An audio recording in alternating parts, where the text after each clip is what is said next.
What's up, fight fans? This is SquaredCircleProductions once again.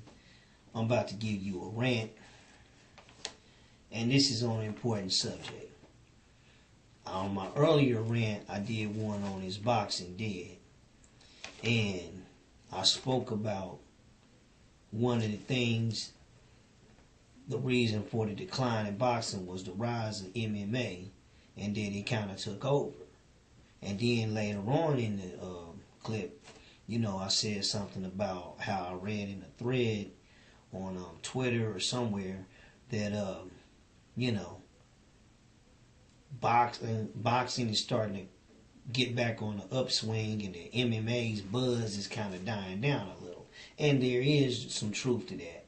But, due to some recent events here in the last 2 weeks, I've had to reassess the situation a little bit, and basically I have to kind of backtrack a little bit, and I'm gonna give you the title of this rant, which is the MMA done messed the game up.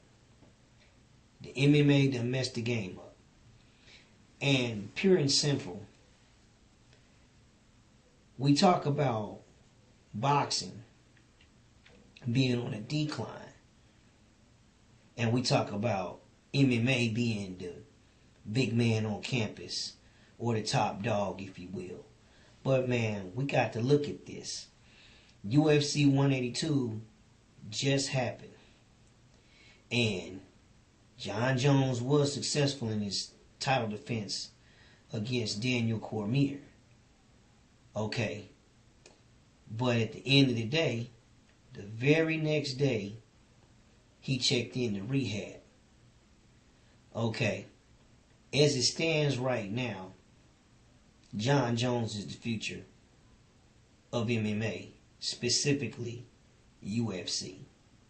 This isn't really against MMA as a whole, but the culture out here, which says that, well, let me hold that off. My first point on how MMA done messed the game up is this. MMA divides the people.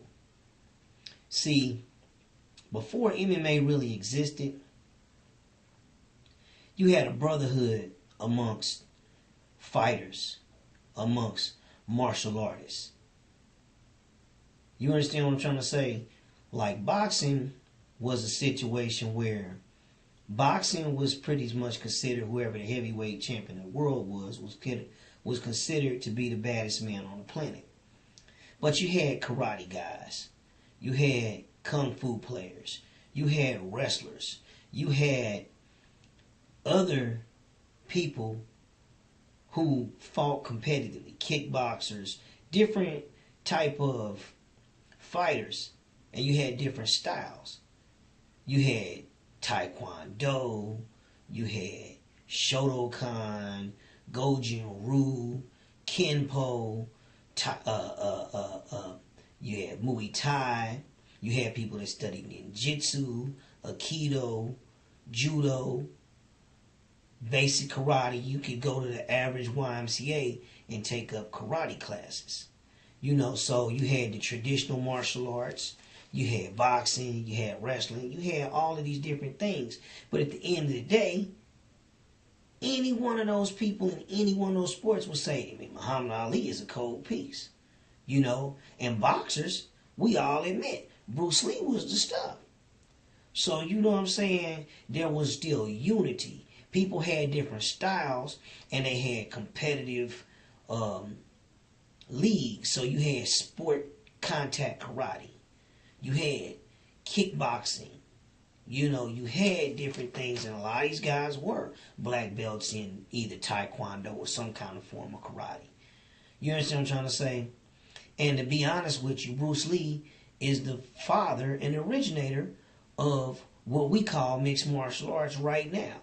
Because before he died, he was into combining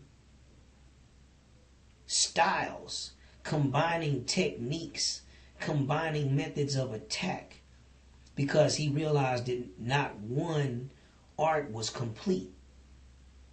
So he had a foundation, and that's what people miss. He had a foundation in Wing Chun. He studied under the famous Ip Man. So he had a strong background in a traditional art. Although in his journeys, he realized that a lot of things that he was taught, forced to believe because of tradition, that hey, maybe some of this stuff, I'm looking at this the wrong way. Maybe some of these things we need to reassess. Is this really necessary? Is this really useful in a combat situation? Is this really useful in a life or death situation? Is this something that's practical in defending yourself? Because he was trying to come up, he was on a different mission. Okay? So, that being said, he had incorporated grappling. He incorporated a lot of other things before he died. And in that one movie, he had the big gloves on, the Kimpo gloves they were boxing gloves, but the fingers you could grab, you could, you know what I'm saying, you could grapple with them. You could have them on, you could strike, protect the hand, but still be able to grab and be able to really use the hand that you wouldn't be limited in doing if you had boxing gloves, traditional boxing gloves on. So Bruce Lee really doesn't get the credit that he deserved for being, if you will, the godfather or the grandfather of what we call mixed martial arts. So MMA comes along, and now they got everybody fooled into thinking that this is just the ultimate, and there's no use for boxing, there's no use for karate, there's no use for Wing Chun, there's no use for any of these arts because we combine them all. That does make sense, but we'll get to that part too. Okay? MMA blinds people to the truth. And what's that? Well, first of all, people gonna always box. You ain't gonna stop that. Because at the end of the day, you have a no-holds-barred situation with MMA. And yes, it is interesting to see, well, what if you took a karate player? Who would be superior if you said no rules whatsoever, or minimize the rules and say we're going to allow kicks, we're going to allow punches, we're going to allow knees, elbows, takedowns, and these type of things? Who would win in that situation? We know who's cold in boxing. At the end of the day, if you put the coldest martial artist in a boxing ring against a boxer, an average boxer, a mid-range boxer will probably, who's trained in boxing for years, he will still probably run circles around guys that are highly skilled in their particular art, because you limit what they're able to do and just get in the hands. So if you really want to call yourself a master with hands, then maybe you're just real cold with kicks. So how is that fair if you're using kicks? Well, if you wasn't throwing them kicks, if we was just going hands, so, there's a pride thing. I'm going to call you out. It's kind of like a duel, if you will. That's the most manliest way you can do it, is just to slug it out with your hands, with your fists. Nothing extra. But somebody gonna always throw a little shoulder, grab an arm, step on a foot. They're gonna do extra little things to try to get an advantage. But pretty much throwing hands is always sort of like that measuring stick. And that ain't gonna never play all the way out. Okay? Also, it blinds people to the truth that traditional martial arts are still meaningful and they're still needed. What people fail to realize is that MMA, for all intents and purposes, is still a sport. So it's not really a method of self-defense. You can defend yourself with MMA. I would be crazy to say that you can't.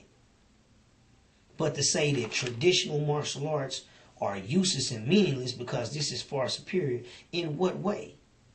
it gives a person a mindset of multiple ways to attack an opponent, options